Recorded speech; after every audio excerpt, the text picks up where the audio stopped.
HighBridge, a division of Recorded Books, presents The 10 Worlds, The New Psychology of Happiness by Lickerman and ElDifrawi. Read by Lofbomm. While the key events depicted in each of the stories in this book are based in fact, the names, identifying details, and histories of the people involved have been altered to preserve their privacy and protect their confidentiality. Introduction. Not long after I first began working as a primary care physician, my best friend, a clinical psychologist named ElDifrawi, told me about a patient of his named April, who'd recently let him know that she'd been thinking about killing herself. During her first 2 years in therapy with him, she'd been moderately depressed but mostly functional.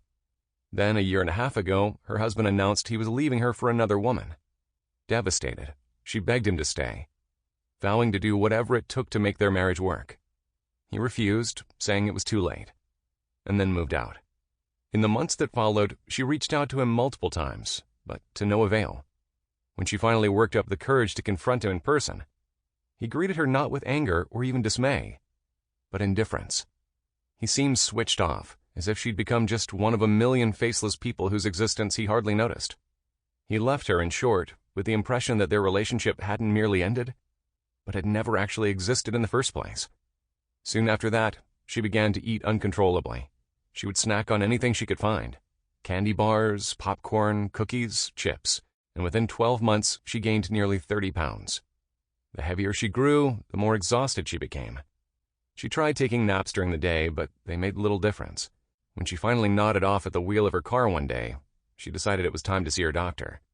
Her doctor, in turn, ordered a sleep study, which showed she had severe obstructive sleep apnea, a condition in which the tongue falls back in the mouth and obstructs the throat during sleep, depriving the brain of oxygen. This had been the reason for her crippling fatigue, he explained. If she didn't lose weight, there was a good chance she'd eventually develop congestive heart failure. He recommended a gastric bypass, arguing that her obesity was no longer just a cosmetic concern, but now a potentially life-threatening medical condition. But she refused to consider it, so he prescribed a continuous positive airway pressure, CPAP machine, which functioned by delivering a blast of pressure down her throat through a mask applied over her mouth to prevent her tongue from obstructing her airway while she slept. The machine worked, but she found using it a torture.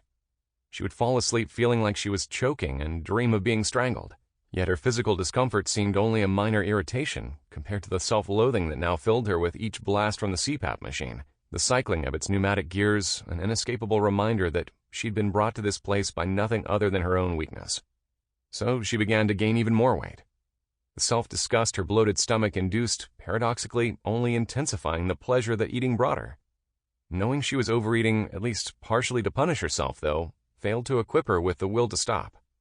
Not surprisingly, the more weight she gained, the more depressed she became. So Ash referred her to a psychiatrist, who, over the course of a year, tried her on no fewer than 4 antidepressant medications. But none of them worked. Following that, April told Ash she no longer believed she was ever going to get better, and that she wanted to be dead. So he sent her to the ER to be admitted to the hospital. Because she'd failed with antidepressant medication, the attending psychiatrist decided to treat her with electroconvulsive therapy, the most effective known treatment for depression. "Has it been working?" I asked. Ash shrugged. "She doesn't want to kill herself anymore." "Well, that's something." "That is something," he agreed.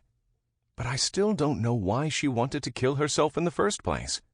"She's depressed," I said, thinking the answer obvious. "Sure," Ash agreed. "But why?" "Her husband left her for another woman. She's obese and can't lose weight." No, he interrupted. "I get all that. That's not what I mean. What I mean is, I have at least 10 other patients who've been through even worse than she has, who have no idea what depression even is. What I'm asking is, why does anyone get depressed? Ever?" In my first book, The Undefeated Mind, I argue that the pursuit of happiness isn't merely an inalienable right with which we're endowed or an activity we're capable of choosing. It's a psychological imperative we must obey. The notion that nothing is more important to us than happiness, in fact, that nothing can be, doesn't come just from observations about the human condition throughout history by writers, philosophers, and poets, but also from a modern scientific understanding of the way the brains of animals evolved to promote survival. We know that animals don't fight to survive because they grasp the meaning of death. They fight to survive because their brains evolved pleasure and pain circuits that motivate them to do so. And though we humans do have the capacity to understand the meaning of death, and are therefore capable of being motivated by more complex incentives than pleasure and pain, we remain incapable of shrugging off our evolutionary heritage. Pleasure and pain, or rather their more recent evolutionary offspring, happiness and suffering, remain the core incentives our brains use to motivate us. But what exactly is happiness that we spend our lives pursuing it more fiercely than anything else? We would answer in part, as Daniel Gilbert did in his book, Stumbling on Happiness, that happiness isn't just a good feeling, but a special good feeling. In fact, the best good feeling we're capable of having. A feeling that's better than all our other positive emotions combined, including serenity, hope, pride, amusement, surprise, interest, gratitude, and love. Happiness is something we all want. Yet, it's also something many of us fail to achieve. Look around you. How many people do you know who exude joy on a daily basis, who would say they feel a powerful sense of satisfaction with their lives? How many people do you know who wouldn't find their ability to be happy significantly impaired by the loss of a loved one, financial ruin, or a terminal illness? The problem we face, however, isn't that genuine, long-lasting happiness is impossible to attain. Rather, it's that we're confused about how to attain it. So, in this book, we attempt to clear up this confusion by exploring all the ways we get the pursuit of happiness wrong, the incorrect assumptions we make about what we need to be happy, and our erroneous beliefs about what happiness is. We'll argue that only by attending to and embracing a correct understanding of happiness can we free ourselves from the limits our erroneous beliefs about happiness place on us and enjoy the kind of happiness we all want, the kind of happiness that can't be taken away by anything. This, it turns out, is both easier and harder than we think. Easier because, as we hope to convince you, the number of erroneous beliefs we have about happiness totals only 9 at the most fundamental level. Far fewer false paths on the journey to happiness than perhaps we have any right to expect. Harder, though, because even though ideas flit in and out of our heads like mosquitoes, we cling to ideas we believe with magnetic force. Once we decide an idea is true, we develop an emotional connection and commitment to it that often has little to do with the merit of the belief itself. As a result, freeing ourselves from our erroneous beliefs may be one of the hardest things to do in life. Unfortunately, as authors, we're no more immune to being overly attached to our ideas than anyone else. So we need to concede at the outset that no definitive proof exists that the 9 erroneous beliefs we discuss in this book unequivocally represent the elemental roadblocks to happiness. But our intent in writing this book wasn't to present our ideas as well-established scientific facts. Rather, we offer them as a set of hypotheses, whose truth and relevance we invite you to test yourself in the proving ground of your own life. For even if we fail to convince you that these 9 erroneous beliefs are your erroneous beliefs, or that they're even erroneous at all, if we can convince you that the key to achieving happiness lies in correcting whatever erroneous beliefs you do hold about happiness, then we'll count ourselves happy, for we will have achieved the real purpose for which we wrote this book. Life condition. Psychologists now use the term core affect to describe the most basic feelings we experience as human beings. That is, pleasure and pain. Neurologist Antonio Damasio calls pleasure and pain primordial feelings, and argues that they occur spontaneously and continuously whenever one is awake, and reflect the current state of the body at the most basic level. Those specific emotions like anger and sadness may appear and disappear, like good and bad weather. At no time are we ever without a core affect. Much in the same way, to switch metaphors, at no time are we ever without a body temperature. At every moment, we're experiencing a primordial feeling somewhere between the two extremes of agony and ecstasy, universal and irreducible. Core affect, research now argues, represents the most fundamental aspect of all subjective experience. Psychologists have also argued that the reason our core affect varies has less to do with what happens to us than with how we think about what happens to us. With our mindset, if you will. Mindset explains, for example, why some people remain joyful and optimistic no matter how awful the tragedy that befalls them, while others suffer and complain no matter how much good fortune comes their way. It also explains how two people can react to the same event in completely different, even opposite ways, as well as how someone can feel differently about the same event at different times. How can a lottery winner be miserable? Mindset. How can a quadriplegic be happy? Mindset. Mindset is the reason one person's mountain is another person's molehill. Though the science documenting the effect of mindset on our core affect is relatively new, the concept of mindset itself is old. Buddhist philosophers captured the same idea more than 2.5 millennia ago with the term life condition. Having carefully observed all the various forms in which the self might exist, they delineated 10 foundational life conditions, or worlds, describing, in essence, the 10 basic mindsets through which we continuously cycle.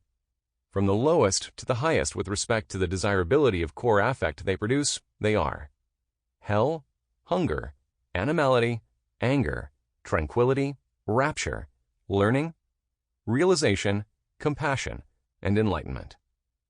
Life condition is defined essentially as the character of one's inner life.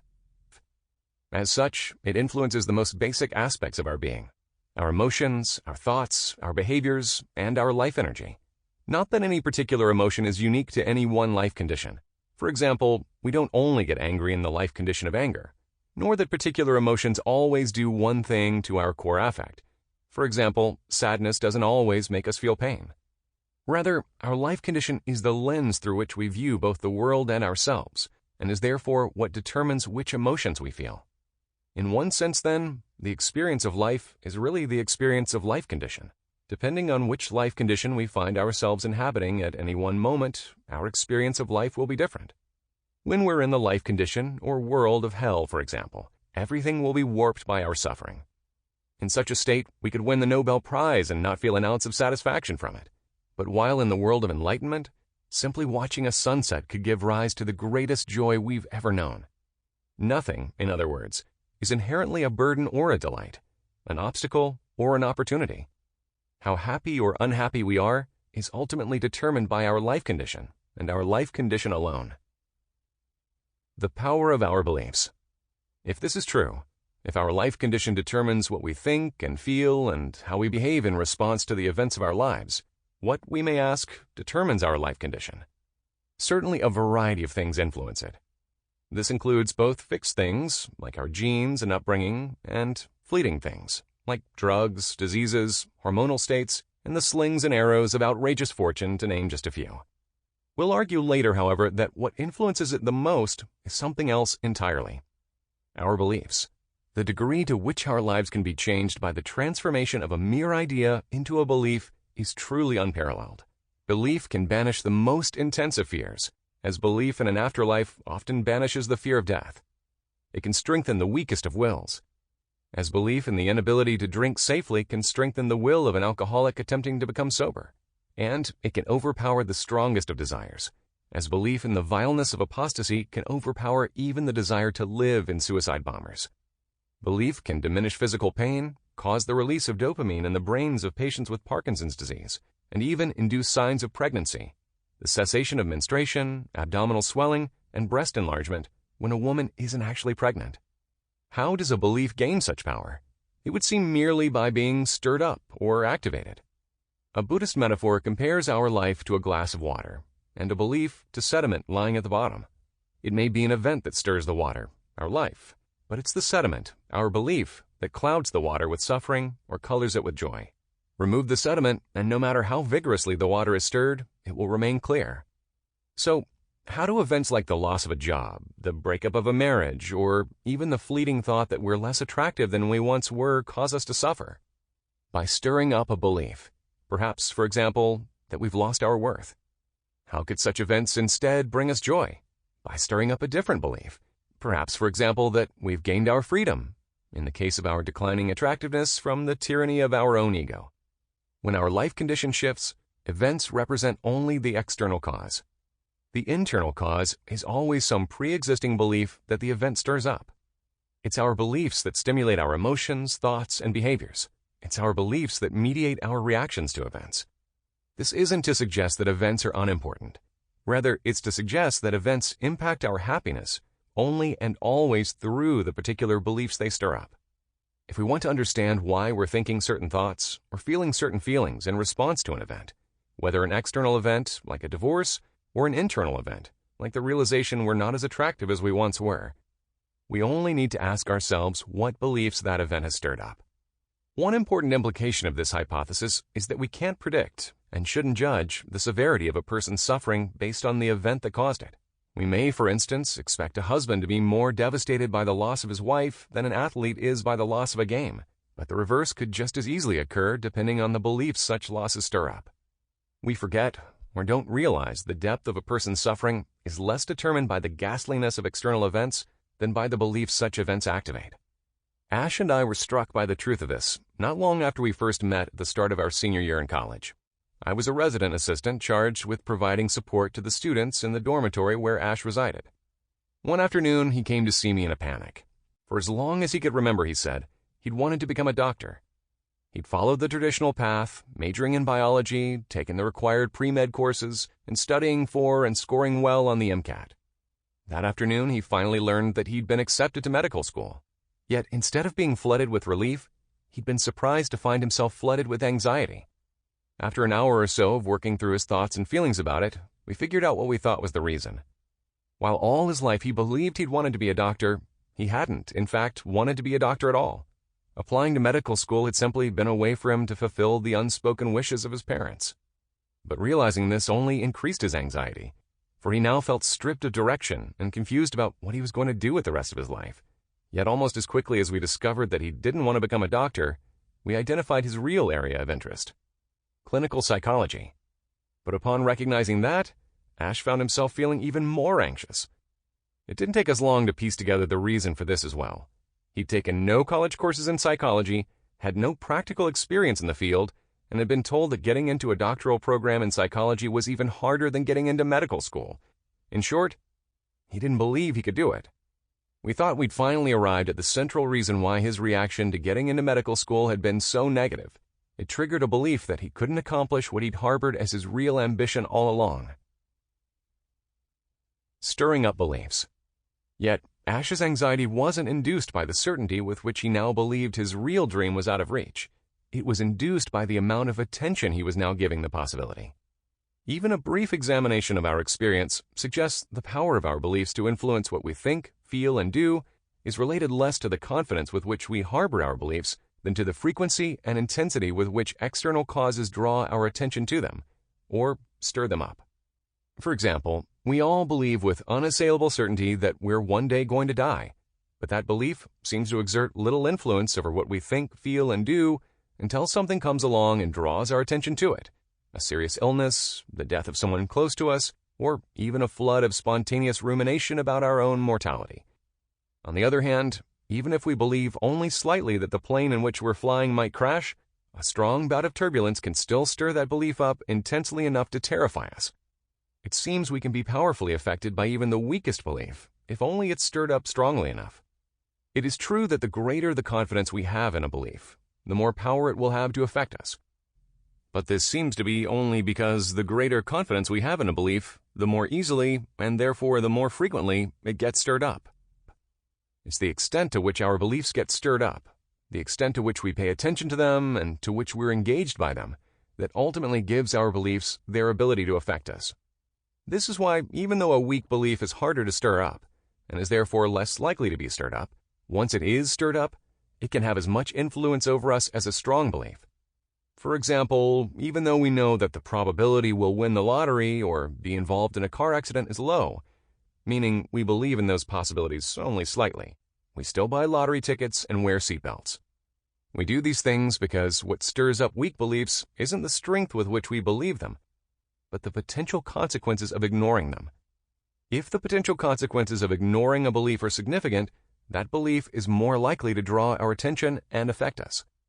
And that's the reason turbulence can terrify us, even though we believe correctly that the probability of it causing a plane crash is low, because the consequences of a crash would be catastrophic. The shifting of life condition.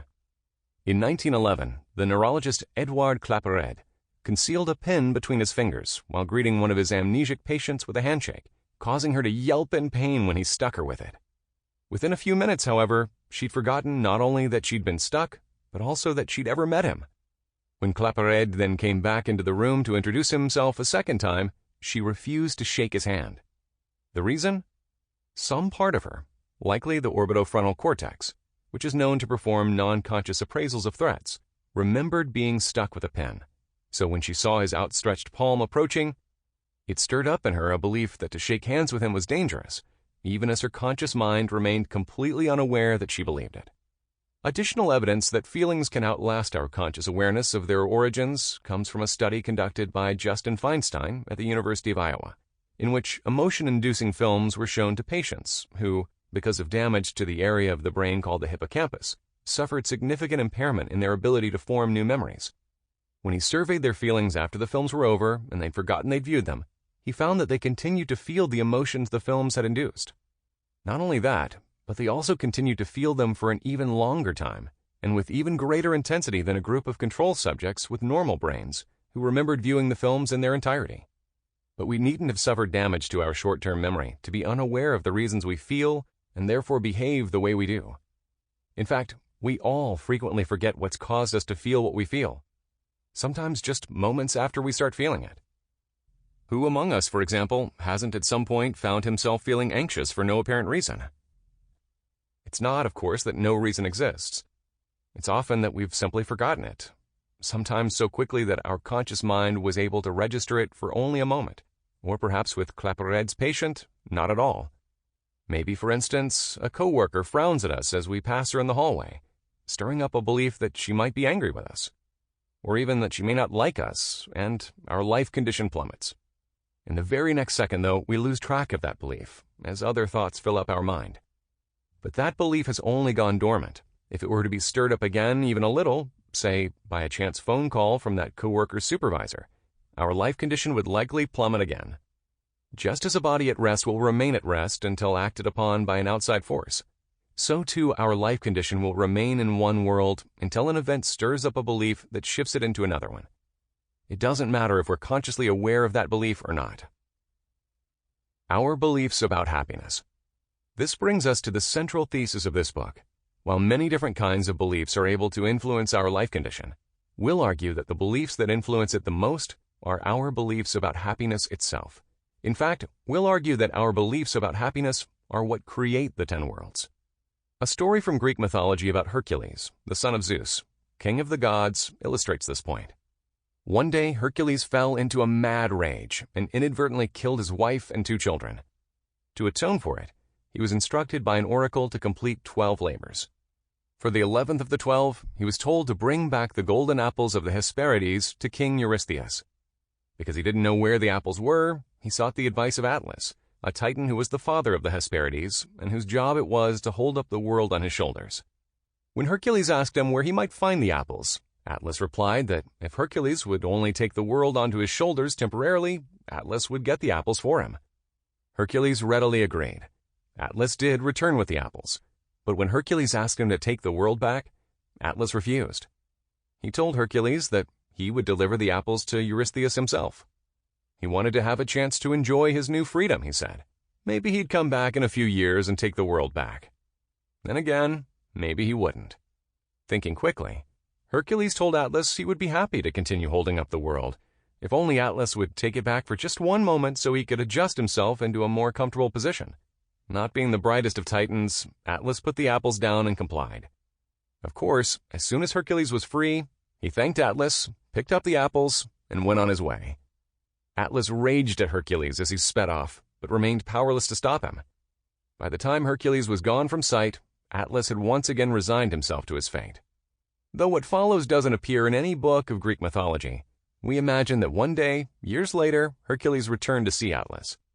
"Doubtless you've come back to chide me for being so easily tricked into taking back the burden of the world," Atlas said. But to this Hercules only replied, "When I gave you back the world, why didn't you drop it and come after me?" Astonished, Atlas said, "That would have meant the end of every living thing upon it." To which Hercules replied, "Then you have your answer, great Atlas, as to why I came back. Not to ridicule you, but to praise you. For a lesser titan wouldn't have cared." And with that, Hercules left. Alone again, Atlas pondered what Hercules said. And then slowly he began to smile. And forevermore, Whenever anyone, man or God, would come to see Atlas and ask him about his burden, he would seem to straighten and say only, "It is no burden at all." How did Atlas find relief from carrying what was literally the weight of the world on his shoulders? Not just by realizing that he cared about other people, nor just by realizing that he had a purpose in keeping others safe. Rather, we would argue that his task was transformed from a burden into a delight when Hercules stirred up in him another belief lying underneath the belief he had a purpose in keeping others safe. Namely, the belief that he needed a purpose to be happy. Delusions are the obstacles to happiness. If we accept that our ability to be happy is determined mostly by what we believe we need to be happy, then the reason so many people aren't happy becomes obvious. Quite simply, most of our beliefs about what we need to be happy are wrong. Though the word delusional is usually used to indicate the presence of mental illness, even those of us who don't suffer from mental illness are, to a certain extent, delusional. What makes us so isn't just that we believe implausible ideas, meaning ideas that contradict a general understanding of reality, that the sun is intelligent, for example. Though delusional ideas are, for the most part, implausible, so are ideas that are eventually recognized as groundbreaking truths, for example, that the entire universe is made of atoms. Nor are we delusional because something we believe turns out to be wrong. We may simply lack the relevant facts, as was the case when most of the world's population believed Earth was flat. Instead, what makes a person delusional is the refusal to abandon an idea when confronted with incontrovertible evidence that it's untrue. A delusion isn't just a false idea. It's a fixed false idea. We're not delusional because of the content of our ideas. We're delusional because of the thought process that maintains our convictions in them. Certainly, some people are rightly considered delusional based solely on the content of their ideas. For example, people who suffer from the Cotard delusion, the bizarre belief that one is already dead. But we wouldn't automatically consider someone delusional for believing, say, that the FBI is spying on him, solely on the basis of the content of that belief, as we know the FBI has, in fact, spied on private citizens. We would be more likely to consider that person delusional if, when confronted with convincing evidence that the FBI wasn't spying on him, he continued to believe that it was, refusing to abandon a belief in such a case and offering instead impossible to falsify justifications for why he believed it was true, and further, refusing to consider that anything could prove it otherwise, might in fact point to a diagnosis of schizophrenia. Then again, schizophrenia isn't the only thing that causes people to cling to ideas in the face of contradictory evidence. Nearly everyone, in fact, demonstrates what's known as belief perseverance at one time or another, suggesting that when it comes to revising or abandoning beliefs, emotionally healthy people can be almost as delusional as people suffering from mental illness. The beliefs that vaccines cause autism, that the Earth is less than 10,000 years old, and that human beings were created in their present form and not through evolution are just a few examples of beliefs that persevere even in the face of overwhelming evidence that they're false. The cause of belief perseverance, however, differs drastically from that of schizophrenia. Belief perseverance occurs because we're not perfectly objective about what we believe. We cling to beliefs for reasons that have nothing to do with the strength of evidence that supports the beliefs themselves. To protect or enhance our self-image, to appear to be and actually be consistent, and to make ourselves feel good, or at least less bad. Quite simply, we believe things without sufficient evidence, or even in the face of contradictory evidence, because we want to believe them, because believing them serves us in some way. This is almost certainly why, for example, people believe in astrology despite a complete lack of evidence that its predictions are accurate.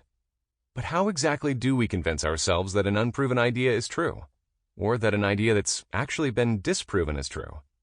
One study by researcher Craig Anderson and colleagues suggests the answer is surprisingly straightforward. We convince ourselves that an idea is true by explaining to ourselves why it's true. According to Anderson's study, we're more swayed by good stories than we are by credible evidence. In fact, we're so swayed by good stories that we'll continue to believe them even when evidence comes to light that proves they're wrong. The reason, according to Anderson, is that we remember stories better than evidence. It's stories, not evidence, that draw our attention the most, and therefore command our first allegiance, becoming, in essence, the bedrock upon which our conviction rests. What's more, other studies suggest that the easier a time we have creating a story, the more likely we are to believe it. That is, The ease with which we come up with a story is itself what makes us believe that our story is correct. The core delusions. It's this. Sample complete. Ready to continue?